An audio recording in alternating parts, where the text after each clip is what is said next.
Okay, good afternoon.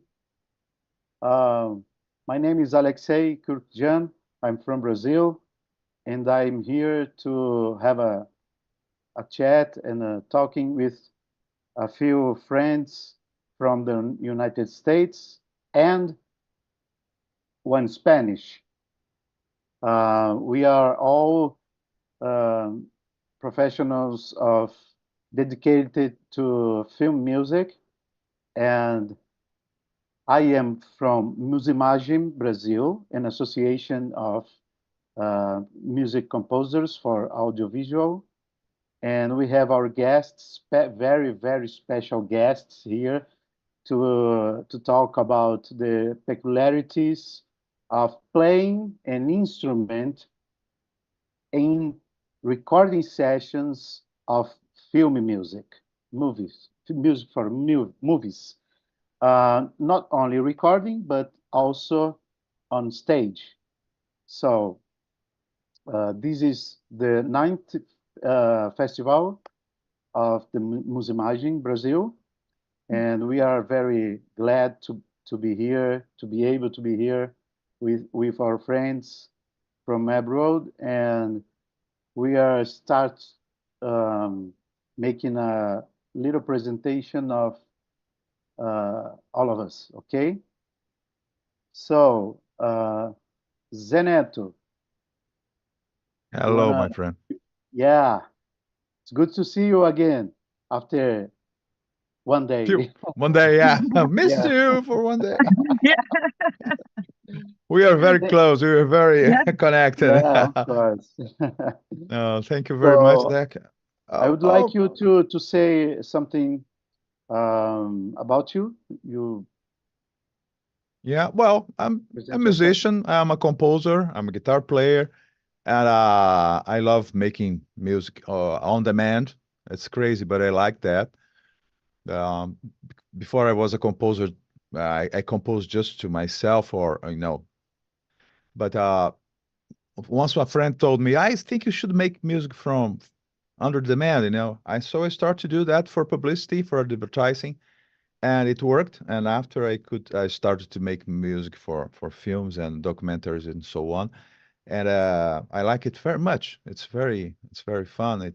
I think for the musician nowadays, it's a great field. A really great field. They're still performing around, recording stuff, but it makes much. It's taking much more time of my life now, music for demand, under demand. And that's it. We are at Musimagem together trying to make more visible the role of the composer, to inform the people that the music that they hear is that somebody must have been composed that, isn't it? Because Yeah. most of the people, they really don't care. I mean, they don't think of it. Yes. It's interesting. It's a culture Most that of we most fight of against. people don't even realize that is a huge work behind Sure, sure. about music, right? So we are That's here to help them to notice that's it. this Yes. this work and us, right? Sure, sure, As sure, as sure, artists, right? sure, sure, sure, sure. Thank you, That's it. Zé. Thank you very much. No I would problem. like to introduce um, Sara Andon. I hope I can. I'm saying it right, pronouncing it Absolutely right. correct. Yes. Yes. Okay. Thank you very much. Perfect. Sarah is a great flutist and teacher also. I've been. I see you teach in Redlands University, right? Yeah. School of Yes. Music. That's Yes. great.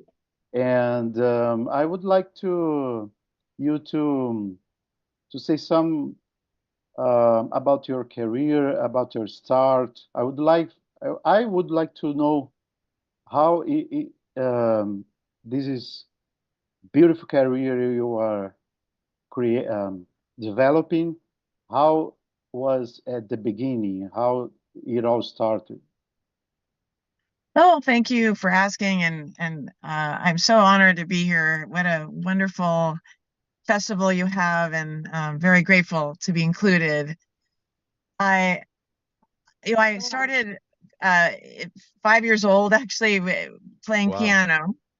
Wow. And my parents were not musicians, but they loved music so much and felt it was very important for their 3 kids to have music. So my older sister and older brother and myself, we all started at 5 on piano. And as time went on, getting into elementary school, the band program there, wanted people to join when right around 9 years old, and I was very interested in that. And I had come to the school auditorium, and they had the high school band demonstrating all the instruments, and I narrowed it down between 2. I heard all the instruments. So one was percussion. Wow. Yeah.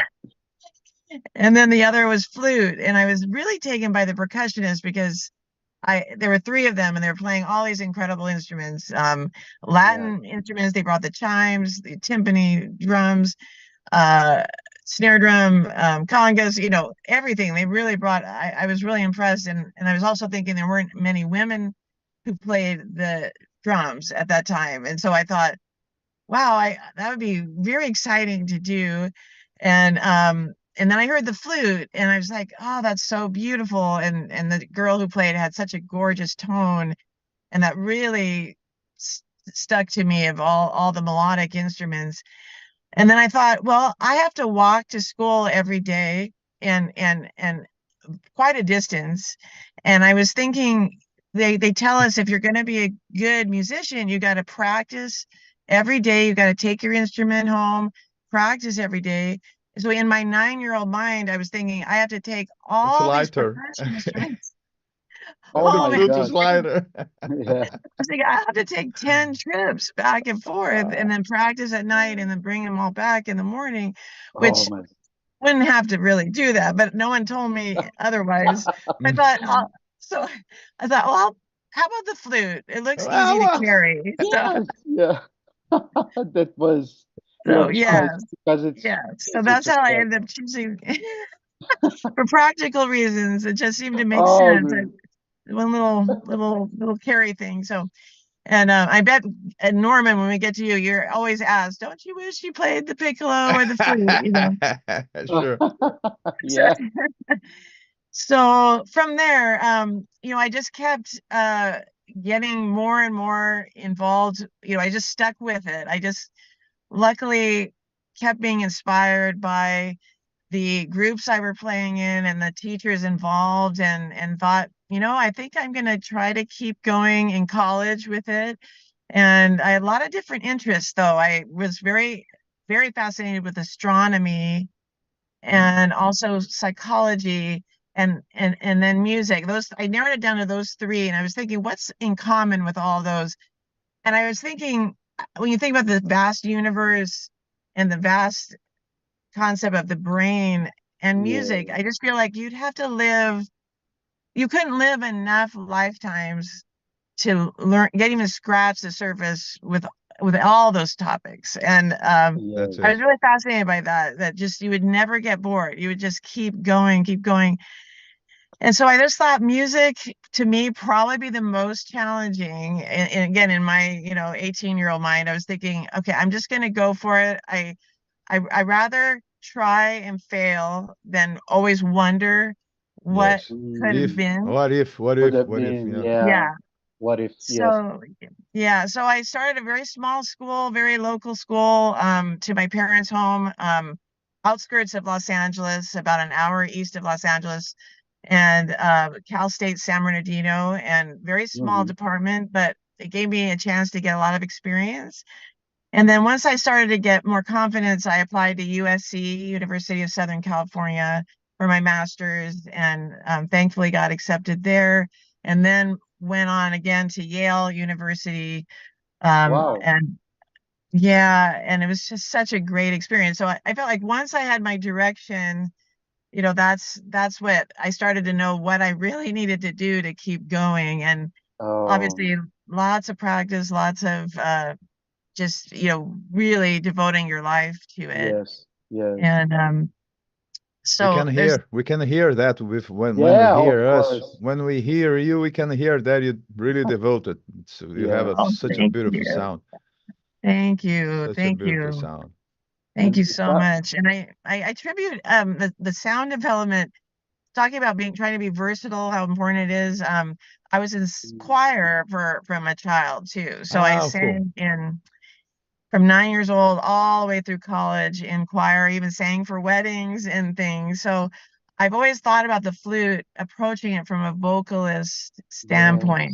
yes, Cool. perfect. Yeah. Yeah, Uh, it's I would like to go further with this topic. I mean, a little bit further, because I think it's one of the most important things for uh, aspiring musicians, for those who are struggling with your day by day on instrument, like practicing, finding out um, uh, difficult techniques to master. And I would like, Sarah, if you can talk a little bit more about the what are the good things that singing in choirs brought to you. A little more about this, please. yes, sure. To play the flute well and to sing well, you really have to understand how to use your air. The air is the whole backing of the sound production. And so and how open and relaxed everything is, from inside your mouth to your throat to your nasal passages, and all the diaphragmatic support that you need to both play the flute and sing, because Mhm. both instruments do not have any resistance. So like the trumpet or clarinet, they're playing against, when they're blowing, they create a lot of natural resistance. The muscle of the diaphragm gets Yes. engaged, just because if you even just put your hands over your mouth and try to blow against that, you can already feel your abdomen muscles being engaged. So with the flute, when you're blowing just across, like you make a sound on a water bottle, you're just blowing across the top of the embouchure hole, and so there's no resistance, and so you have to get used to pacing your air so you don't run out all at once. And so the experience of singing, it's very similar, because it's about the same amount of, when you're singing a phrase, it's really practically as parallel as possible as Yes. playing the flute. So that was really, really helpful with just understanding how to use the air properly and pacing it well enough to then translate it to the flute as well. Yes. Yes. Cool. Please keep going. I'm sorry. Oh, okay. And the more, when you're thinking about really making music, when you think of a vocal, when you're singing, it really is the most connected to the natural human body. I mean, that's our Yes. voice. So, everybody has their own voice, and so when you think of that, whether you're playing the flute or the double bass or a violin or even piano, even things that have nothing to do with air, you still want to be thinking like you're singing, and Yes. how to phrase, like how a singer would phrase. So you get the natural breathing and natural just human element to it. And so that influence of being in choir and singing solo as well really influenced how I interpret so much of what I do on flute. And just Mhm. thinking, like again, like how a singer, and the rise and fall, and the breath, the natural breath. So I think that becomes, the more every instrumentalist does that, starts to really speak more on the human element rather than just notes, without any, like, the human side of it. It's not just Yes. technical, Yes. but it's that real Yes. feeling, emotion. Yes. Perfect. Perfect. I used to say to my students and friends who asked me if you want to be a musician, whatever you're going to do, if you are going to compose, to orchestrate, or to conduct, to be an instrumentalist or performer, whatever, singer, also singer, please do it by uh, first singing choirs. Go to choirs, make do the test, find out what voice you have, what range you have, work on this range, both the low and high parts of this range, and sing a lot, sing, and but not only. It's not only about reading music, but it's that you just said. Um, Thinking in the breath, in the little the little little breath for the phrases, like commas, right? I don't know. Yeah. Yes, So exactly. if you're gonna play piano or even violin and string instruments, you gonna you will you will need this Yes, conception, this mastery of your own voice, right? yeah. Yes. I would like to ask Norman, because Norman, that's the same thing, because Norman Ludwin is one of our guests today, and he's a great contrabassist, and even greater, perhaps, I don't know, even greater orchestrator and professor, a teacher, right? Instructor. Good one. Yeah, an awesome one. He has a great Norman. You have a big research. You did a big research, a great. You have so many material, written materials, books, and courses about orchestration. I would like to start talking. Um, Getting this hook from Sarah about uh, the voice and your instrument, for example, the contrabass and strings instrument. How how uh, to learn to sing, first of all, can help you to be a better musician as a string player, for example, and an arranger or composer and orchestrator like you. Well, listen, obrigado, and nice to meet everybody. Hola. Um, that's a tough question, really. It's a deep question, but Yes. most people, I think, associate, uh, singing as a very natural part of trying to make music. It's not just playing this, but it's also writing music. Yes. It's very much connected to the human voice, and string instrument is the same. Of course, a wind instrument like flute is a little easier to, I think, understand the way breath, because you're obviously breathing, and Yeah.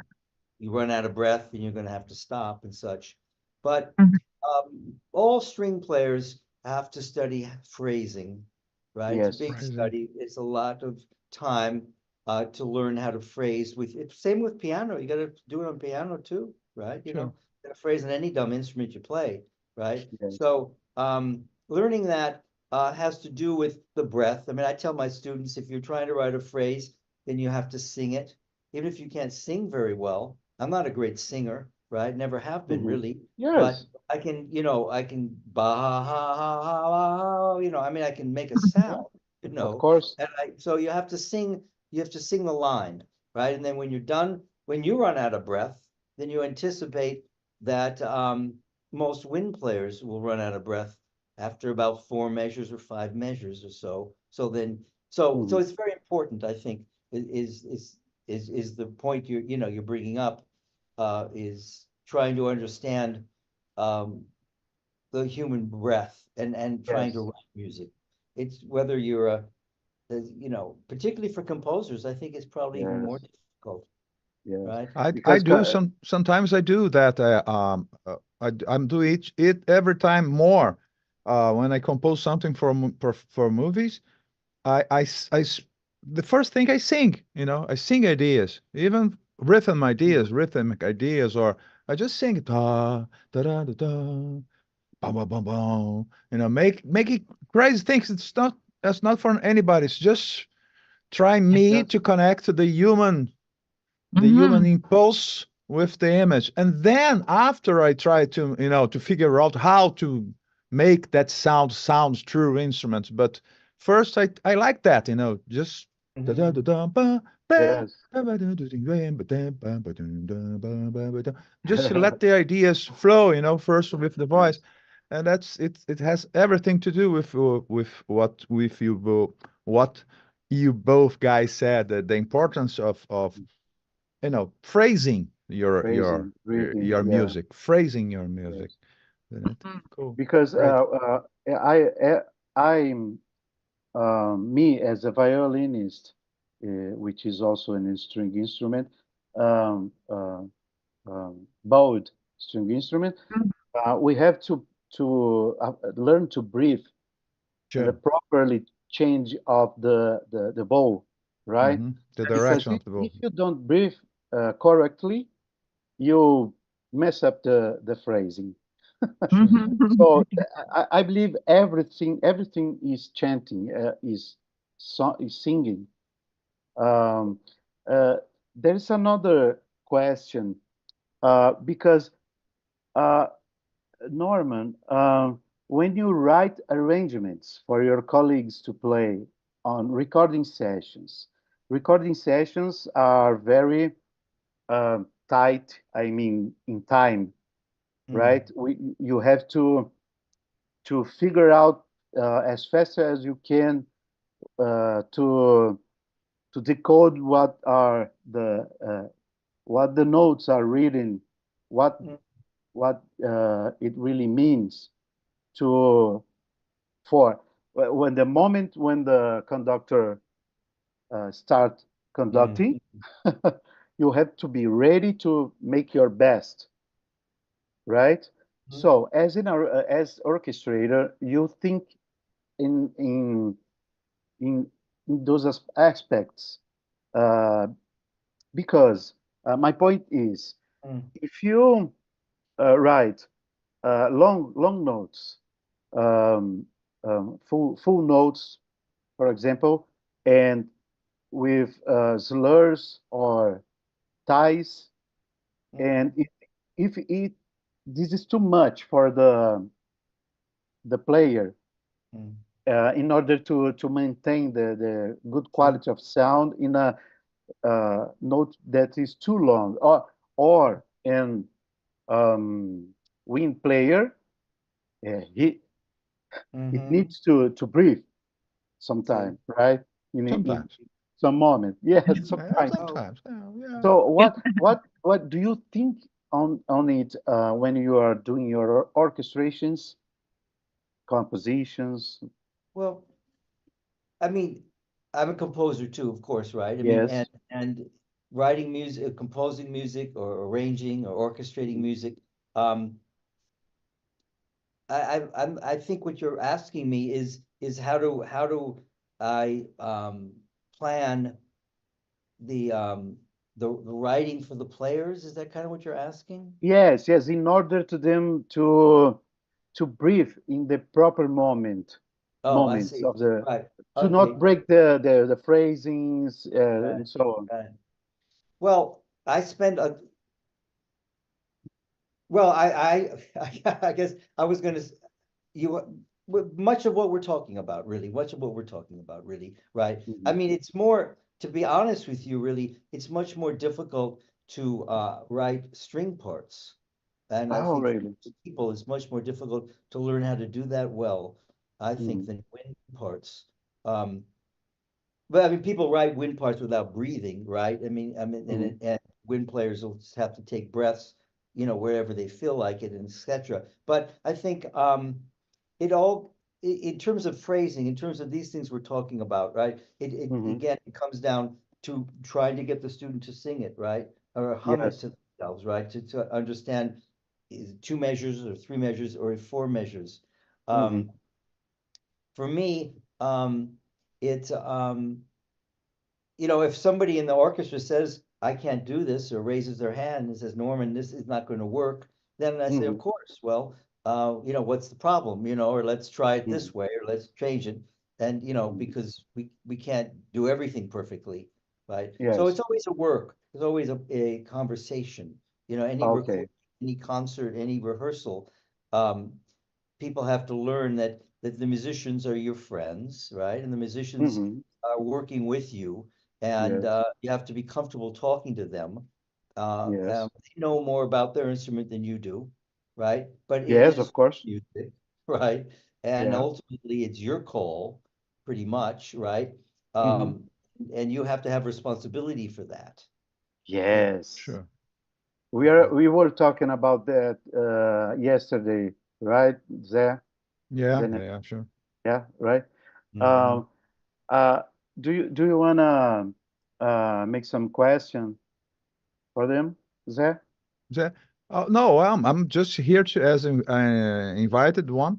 And Okay. yesterday we were saying about how important it is to make the parts uh um enjoyable by the musicians, you know, not Mhm. just write things. I mean, write things Yes. rightly, but make them interesting to play to, Yes. not leaving the viola players, Yeah. Those they long get notes. bored. They get Yeah. bored. They get bored. And so when you make the lines interesting, singable, let's say, Yes. and you like you like you it's like you're calling the guys to the music. You come to play. This is interesting. This is nice. I thought of you playing this. You know, Mhm. I feel that when the musicians they realize that you spend your time in searching interesting things, not just right things or interesting things for them to Mhm. play, you engage them much more. And as Norman said, they help you. They are your best friends at that moment. That's for Yes. sure. Yes. They can You ruin your better music, you better make them your best friends but because they are. Yes, and on the yes. contrary, Yes, we are all right? together there to make music to the movie, to help to tell a story. We're all together in the same goal, in the same boat. Mhm. That's a very good way of thinking, I think, and just sometimes say, listen, I don't know how it will sound. Let's try this. Let's try that. Yes. If no, it's okay. I think so. Yes, a composer have to be humble to make questions, to ask for help, in order to make the most important thing best, the music. In the Yes, end it. of the Yes. right, in the end of the day, only the quality of the recording or the performance matters, right? Sure, right. And Sarah, Yeah. uh, I'd like to ask you. I see you have been doing um, many performances around the world, and playing both film music and the classical repertoire, right? Mhm. Am I Chamber right? Yes. music. Okay, Yes. chamber music, right? With many great musicians, I enjoy it a lot. Of course, I'm only can see the videos, but I'm also cheering up for you guys from here. So yeah, so I would like you to, because you are a musician that is very present in recording sessions for film music, right? Yes. And I would like you to um, make some points on what is the main difference for you for you as a person, personally, and for a flute player, the main difference between playing, it doesn't matter if you are recording or on the stage, but playing film music and playing the classical repertoire or chamber music, whatever. Mm-hmm. Yes, wonderful question. So so first of all, I always approach every opportunity to play as the most important thing I'm ever gotten asked to do. So I take every moment of an opportunity to make music and share music It's like as sacred, right? yes. Sacred. Yeah. I just am so grateful to be able to have gone this far and still getting to do what I love, and it's not an easy road at all. No, But it's the passion for the music and the connection with other human beings through music, and the idea that music helps to heal people and bring people together and unify cultures and age groups and different religions and all these kinds of things. Through music we come together as one. And so no matter how yes, hard this path has been, as any musician can attest that it's not an easy life, but when you love it so much and you believe in it and you believe in the power of music and how important it is in the world, it yes. keeps driving you forward, and you just don't give up. It's just what it is, and it's part of the journey, and the ups and downs makes the music even more interesting. When you're making the music, you have all your life experiences you bring every time to the opportunity of playing. So with that, so film music, playing, let's just start with playing in a session. Mhm. So it's interesting because at a live concert you have a full live audience. That could be musicians in the audience, it could be non-musicians, but they're all there to come and enjoy and just listen to the live music, the live moment. And then in the recording session, your audience basically is your other colleagues in the same position as you are, and also the composer and the director and the sound engineer and the Wow, orchestrators in the booth. So this is so it's scary. like there's been, I think everybody, can grow extra gray hairs, even in 5 minutes in certain situations in the in the in the That recordings. wouldn't be possible to me, but I got your point. But I understand. See, you don't have to worry about it. Yeah. So you stay youthful looking the whole time. So, Yeah. Yeah. yeah. So yes. So and then the high pace action of a recording session, the pressure of perfection every second is, on every musician, because time is money, and Yeah. you do not Yes. want to be the one holding back the Yeah. progress of the session. It's And terrible. there's many Yeah. times, yeah, and there's many times where you're asked to, even just with the term striping, where you are asked to play by yourself in front of 100-piece orchestra, Mhm. a solo that they want to be able to balance correctly in the mix. Mm. So you might have played a few times with the full orchestra, which is really nice to have the string sound, the harps or your piano, whatever you're playing with, for that inspiration. But then they may want to just isolate and just have the solo. And again, there's a different kind of pressure than doing the same thing on stage. It's just it's not that it's easier on stage, but there's just Mhm. something different. There's a psychology about, you're here right now with 100 other musicians in the recording studio and the composer and the director, and the producer, and they all need it perfection, and it needs to be done as fast as possible. But you still have to feel like you're playing the most musical, most, or it can be very technical. So you have to be on the top of, Yes. your game, like an athlete. So, Yes. yeah. Working So, very hard day by day, right?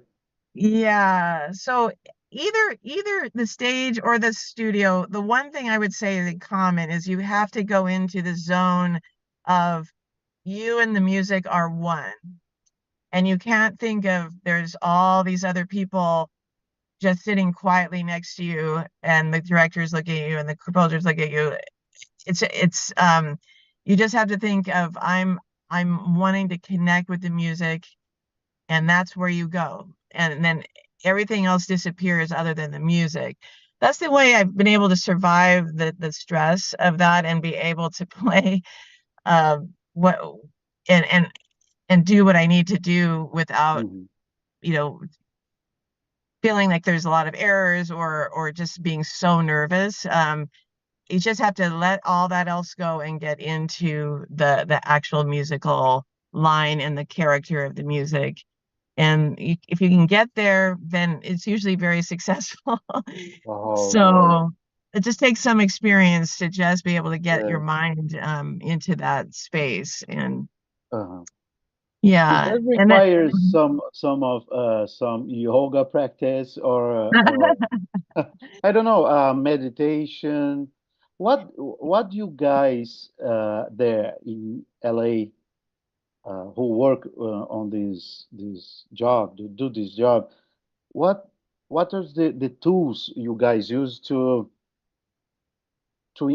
find this inner connection or well, I think, I'm not someone who meditates, but there might be people who do. But I really just think it goes from much further earlier in your life. It's mm, the preparation for years of building your technique and control of the instrument, mhm, and maintaining that at the highest level possible. Because if you've practiced all your scales, your arpeggios, your thirds, your sixths, your sevenths, your chromatic scales, your pentatonic scales, your octatonic scales, all your modes. I mean, you have everything covered, that if you were to come across it in the music, that's why you can, like, why the session musicians can sight read like they can, because mm, they've done all their homework and training all the years before. So when they mhm. come that day, not knowing what they're going to see, they recognize the patterns at a split second. Oh yes. And so that's, I think, is more than the meditation, but I'm sure the meditation wouldn't hurt. It can only Mhm. enhance. Of course, But yeah.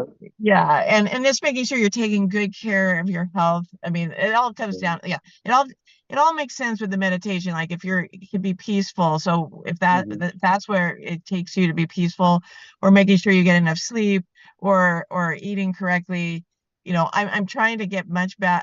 Before the pandemic, I was much more fit, and then kind of the pandemic, it was like, oh my gosh, I didn't go into the gyms and all that. But I finally started getting back into it, now that it's safe to get back into the gym, and so working with some training class, like a way, for a flutist to breathe better.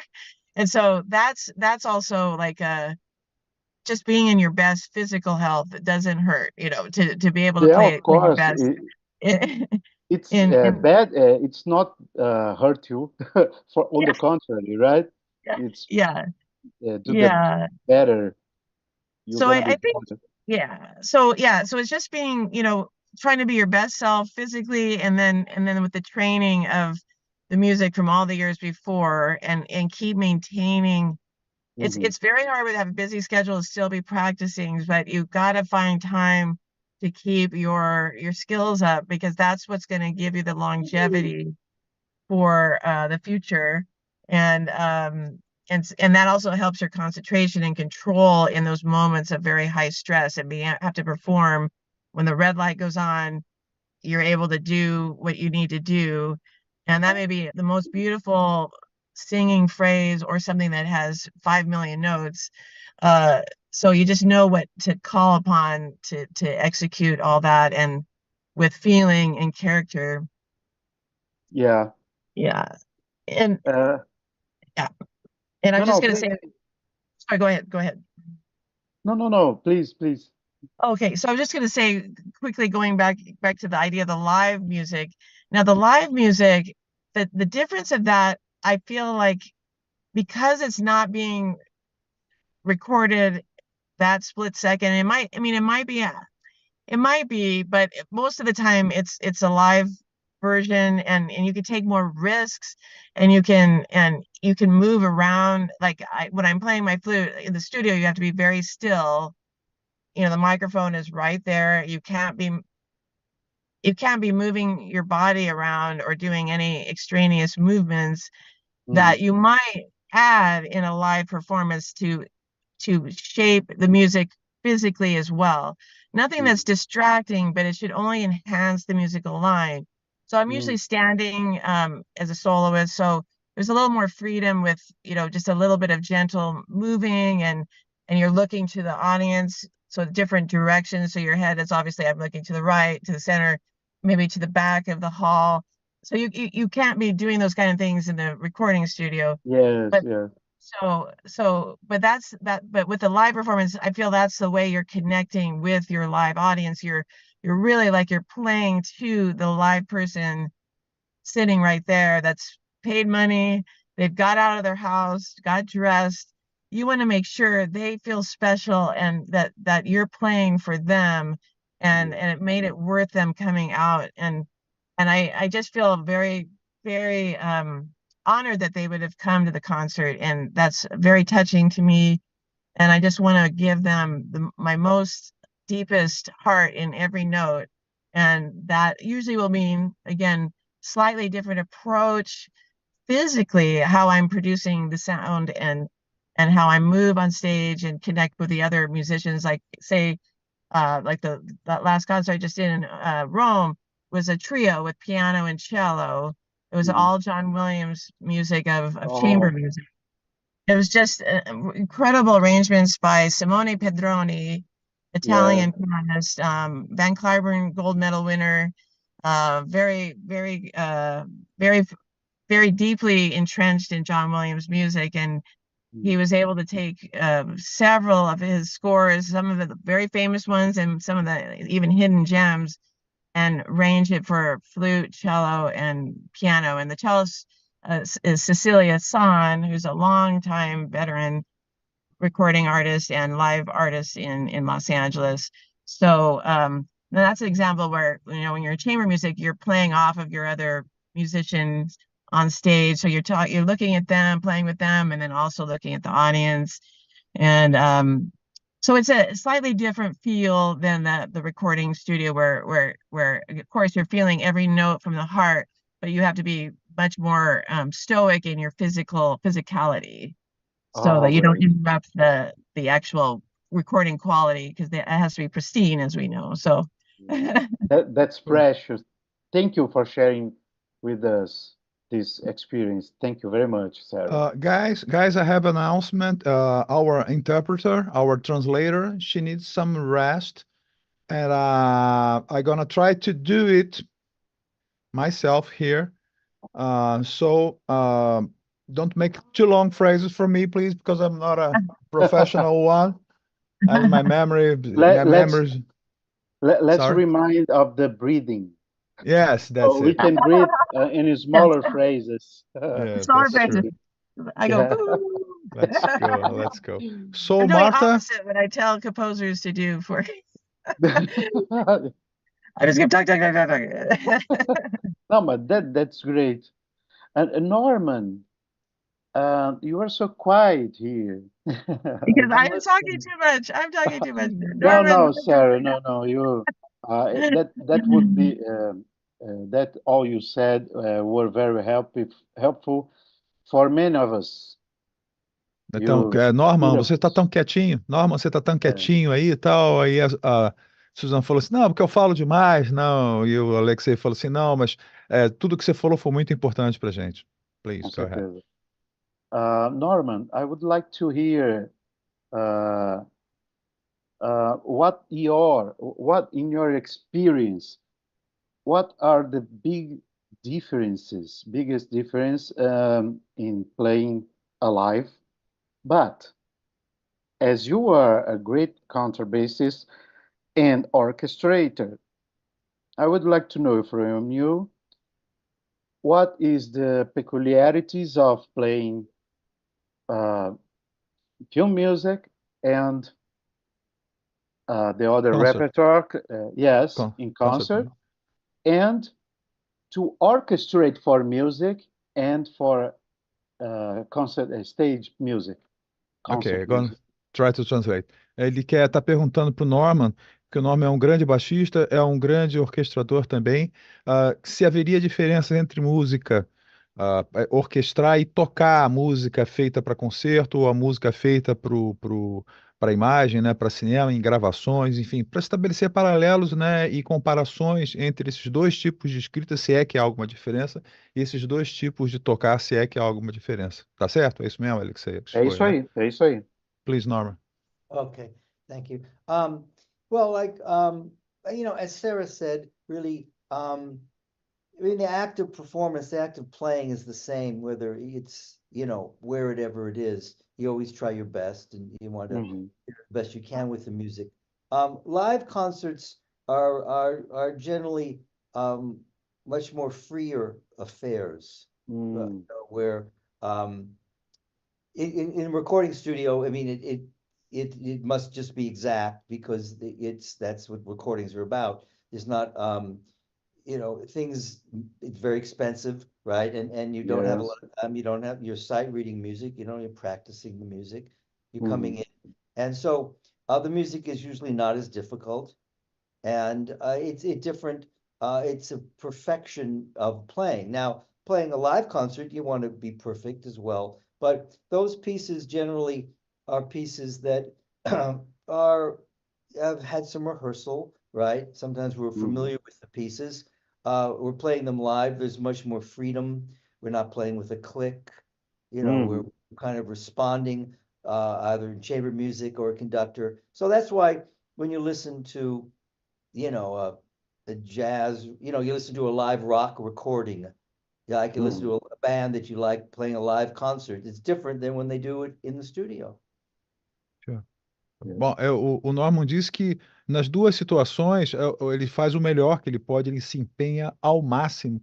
Só que quando você está gravando, todo além do comprometimento com a performance, né, com a beleza do som, com a afinação, com a leitura, né, tem que ser tudo muito preciso, porque normalmente as gravações são feitas com clique, né? Então é tudo muito voltado para precisão. E quando você faz ao vivo, você tem mais liberdade, realmente, né? É por isso que quando a gente escuta uma banda que a gente gosta muito, assim, e escuta a gravação em estúdio, escuta a gravação ao vivo, né? Não necessariamente é melhor, mas é diferente. Realmente tem diferença por causa dessa coisa do estar todo mundo junto, tocando ali na frente de um monte de gente, como a Susan falou antes, né? Como a Sara falou antes, que realmente muda o clima, né? A relação entre com quem você está tocando, para quem você está tocando, né? Os propósitos são diferentes, mas é fazer o melhor possível sempre, tem que estar com tudo em cima, não pode vacilar em nenhuma das duas situações. Leitura à primeira vista, né? Ele falou Sight sobre reading. Tá em dia com leitura à primeira vista, isso no caso das gravações, porque você não tem tempo para... É claro. Você não tem como pegar a partitura e levar para casa e estudar, como o pessoal de orquestra, né, faz, orquestra regular, assim, de repertório, tem essa vantagem de estudar, praticar o repertório, né? Nas gravações, principalmente em Hollywood, tal, onde tudo tem muito a ver com budget, né, dinheiro, tal, é tudo muito caro, então tem que ser tudo papum, assim, né? Norman, If I could just, excuse Yes. me, let me just finish the second part of your question. if I Yes, of can. course. I think it's a good question. Orchestrating or composing, it's really no different.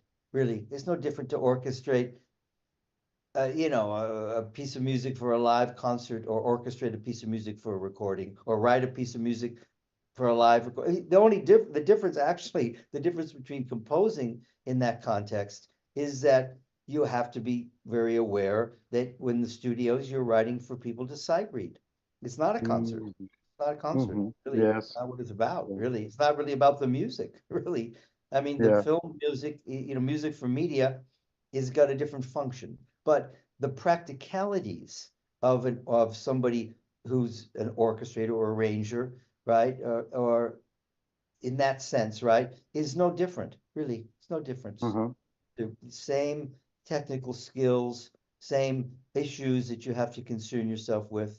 And in the basic of composition is the same too. Form issues, development of material, harmonies. Mhm. It's no different, really.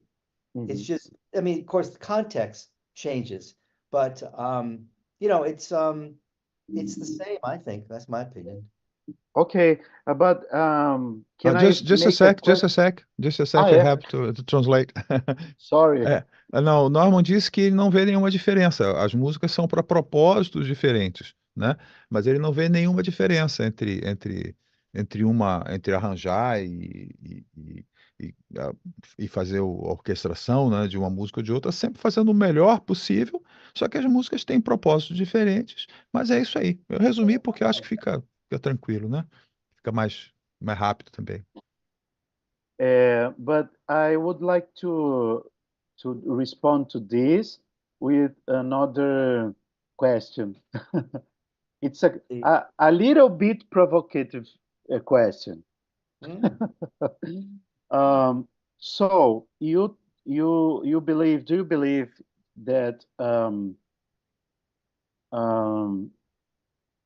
a student that has just came out of the university, like recém-formado, Zé, como é que, tipo, A newbie.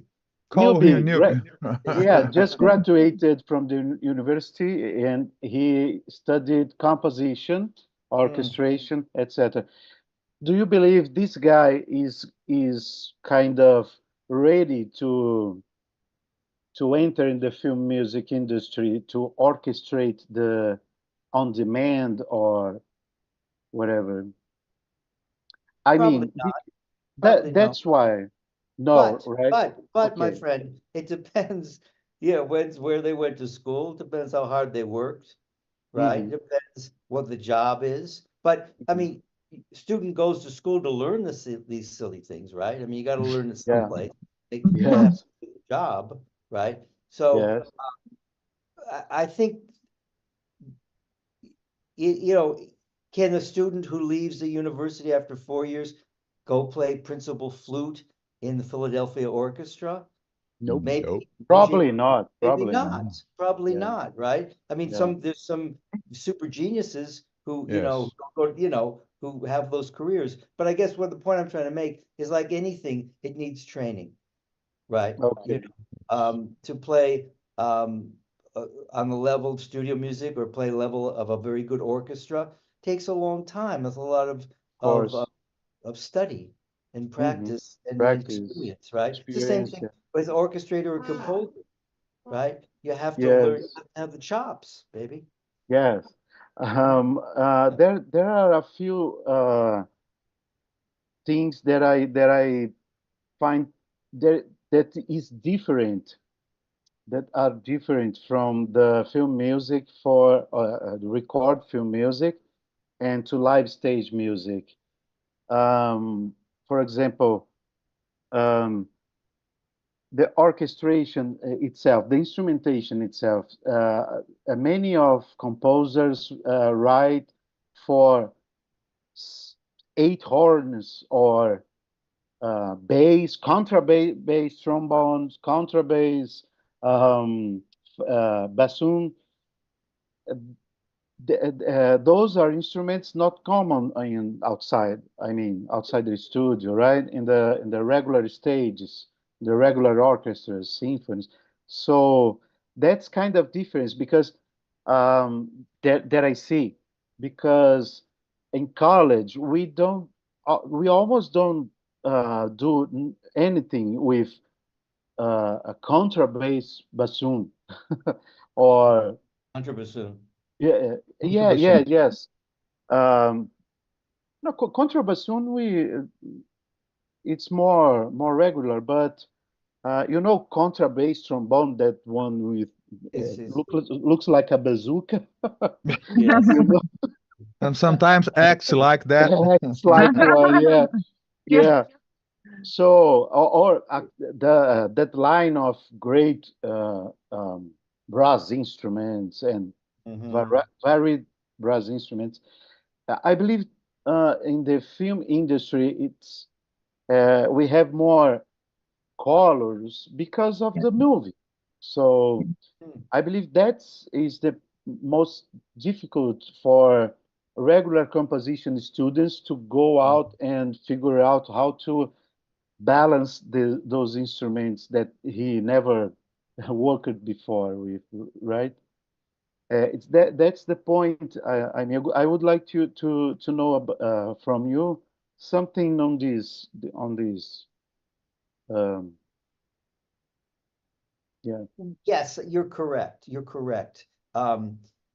Orchestrating, for, chimbasso or bass flute, or, et cetera, et cetera, right, are unusual. Right, they are. But, look, there's resources to study all that stuff, really. I mean, Of course. I mean, it's not really, to be very good at it, is difficult. You're absolutely right. I mean, to really understand the instruments, to understand what it's going to sound like live in the room, right? I'll tell you a funny story. I orchestrated, I did a cue, one of the cues I did for Jurassic World for Michael Giacchino had this part for like contrabass clarinet and 2 bass clarinets. Wow. Wow. And I really wasn't that familiar with the contrabass clarinet's range necessarily and all, but I had to write it anyways, right? So I wrote it, and then I was at the studio because, I went to the studio, I was playing bass as well. And I went back there with these friends of mine, and I'm saying, what does this sound like? And we listen, all this stuff. So then the way we recorded, there's so much other sounds going on, I could never hear those instruments. I mean, it was like, I spent all this, it was like, boo, nobody cared. It was like, so much strings going on and percussion that it was just, it was just funny because it was a beautiful thing of Michael's actuality, really, to think of that. I wasn't me as the orchestrator. It was him or his assistant or somebody came up with that concept, right? And it would have been a beautiful thing to really hear. So I guess I'm just saying it's just a little funny bit about what you can hear. But I think it's not your question, but I mean, just one thing I'll say while we're talking. I mean, to learn orchestration well is very, very, very difficult. We know that, right? But it's not. It's one of these things that are not really taught that well. I don't think it's sort of a loss. It's not. It takes a lot more study than people give it credit for, right? Oh yes. And yes. it's because so many people now are learning to write in the DAW. Yes. So in the DAW, baby. Yes. That's really what it is, right? And in the DAW, everything is possible. See, right? Everything is possible, and everything is balanced, and everything is on a certain level, right? And so it's a big learning curve for them coming out of the DAW. And I have to say, your material, your didactic material, Norman, is fantastic. In shortcuts for all of us. I have your material, and it's amazing how well organized it is, and it's very clear, and you talk about points that I never heard in schools or something like that. It comes from experience, like you said. It comes from experience. So I'm an old man, you know what I'm saying? Yeah, me too, my man. I just want to mention, since you brought it up, I don't like to, sell things, but I do have a new book that's being published by Edition Kurkdjian, Italian publishers, very, very well known Kurkdjian publishers. It's really going to be my first book that is being published not by myself. Cool.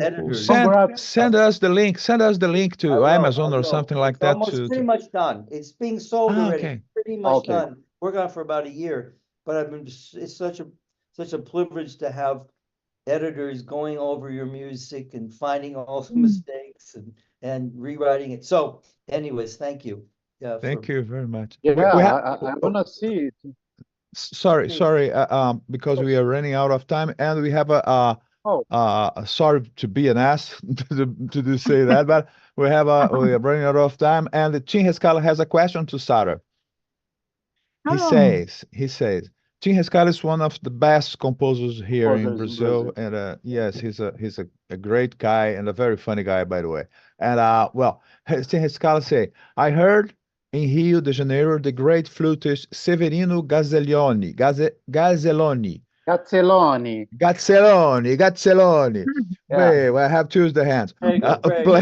Prego, Prego, yeah. Michelangelo. Playing the music of Nino Rota for Fellini movies. You did a special work with Rota music too, Sara. Gazzelloni was a kind of reference for you? Oh yes, I have many recordings of him.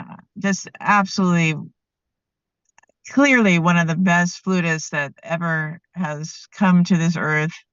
Such beautiful sound and interpretation, and yeah, glorious. One of my most favorite flutists. Yeah, and hearing him in all those beautiful Italian movies and recordings of both film music but also classical music.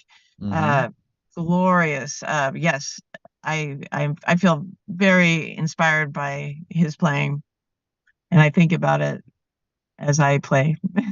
Wow. Wow, Would- Yes. that's great. Would Severino do this? Would Severino do that? Yeah. What was I gonna do? Oh, Okay. Yeah, great. I Sure. love that he brought that up. Beautiful artist. Yes. Oh my Cool. God. Yeah. So, I would like to. Can I make one more question, or we're Sure. okay? Norman, it's also for you. I mean, um, oh my God, I got distracted because of. Sorry, Norman. Have you been played popular music? I mean, uh, besides of concert music world, etc. Can you tell me a little bit about it and where this is intersects with film music? Because we know the music of like Henry Mancini, who that on that time in his time he made this mix, the blending of jazz and John Williams also big band music with symphony. So I would like to know how it meets each other for you. Well, How is for that? me, I mean, for me, I've always played jazz music, right? That's Mhm. really my love, really. I mean, I, that's, I mean, I learned classical. I played classical piano as a kid, sort of like Sarah. I played classical bass, but I really fell in love with jazz. That's what I wanted to do. I wanted to be a jazz bass player. I didn't want to play in an orchestra. I thought I Uh-huh. wanted to follow the written music. I don't want to follow the conductor. I don't want to follow the other principal bass player. I just want to do what I want to do.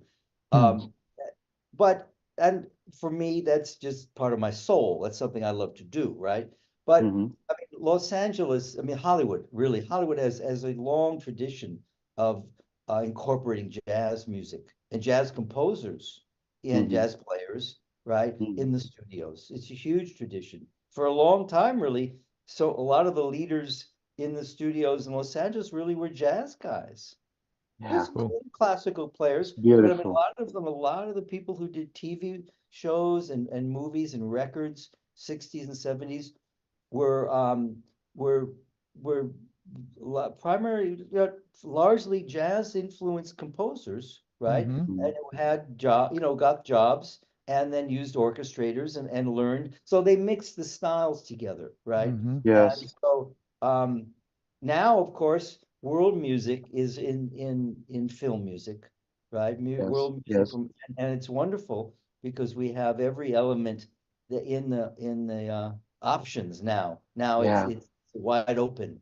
So it's been a Yes. tremendous influence, the world music elements coming in too. And music is not just scored in America, right? It's not just scored in Sure. Los Of Angeles. course. It's scored everywhere now. Nice. So yeah, it's really a wonderful blossoming. Yes.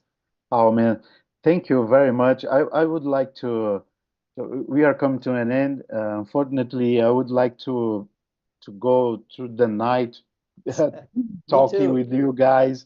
Really, Thanks. I have so many questions for you both, and we will have to talk more in the future. And Yeah. so, is there Oh, Tim, one more question from Tim? it's not a question. It's a wish, Oh yeah, desire. as always. Yes. Tim Rescala, Norman, you need to return to Brazil and play with Sara and Zé Neto in Musimagem Festival. That's And me. Yeah. I played with can Sarah I? many times. Sarah knows that. I played with Sarah many times. She played on a CD of mine. I played with Sarah all the dumb time, Los Angeles. We play a lot. Oh, And I Cool. love playing with Sarah. Anytime. I'm there with Great. Great. oh, Great. I think, Norman. I'm playing with Norm. and Oh my Zay God. too. I played with Zay too. yeah, So we played. We made a played- session. I think we understood each other pretty well. What, and don't you think Sarah so? could play that stuff too. I know she could. I would Norman. love Fantastic. I Fantastic. would love to. That would be a dream come true. That'd be It so would be a fun. ball. Yeah, we'd have so much fun. And so I'm in. I've been to I'm already. Brazil, and I'm I already wanted to go dressed for back. that. I loved it there. Seriously, really. Hey, It's one of my Sara. favorite trips to Yeah. Brazil, you know. Cool idea. Cool idea thing. Obrigado to everybody. It's Hey, good guys. to see everybody again. Excuse me, I'm sorry to interrupt, but I didn't read correctly. Tim said, you need to return to Brazil and play with Sara and Zé Neto and Alexey Kurkdjian. Ah! That's the Yes. correct. Yes. I was thinking I saw somebody's that missing too. here. I saw that too, Yeah. Alexei. I saw that Somebody's too. missing here. We gotta get us He's all. jealous. He's jealous. He's jealous. You know, he's jealous. He Yeah, has of this course. serious. He has this serious look like that, but he's a jealous guy. You know. No, we guys. got a violin. We got it. Yeah, we got it. got it Yes, all. yes. Yeah. It's Amazing. great music, right? hope We are going so. to do I this. hope so. Yes. Can't Really, wait. really. This is great. Yeah, me too. Oh, thank you so Obrigado. much. This is Thank you wonderful. so much. That was Thank you, wonderful guys. for us too. Obrigado. Adios, everyone. You're all Thank you, Norma. amazing. All It was a amazing. pleasure. It was a pleasure to Thank be with thank all you of for you asking guys. me. Yes. Thank you Enjoyed it so much. so much. And Bye see you bye. soon. See you soon. See See you you soon. soon. Bye. Bye bye. Ciao, ciao. Ciao, Bye. ciao. Ciao.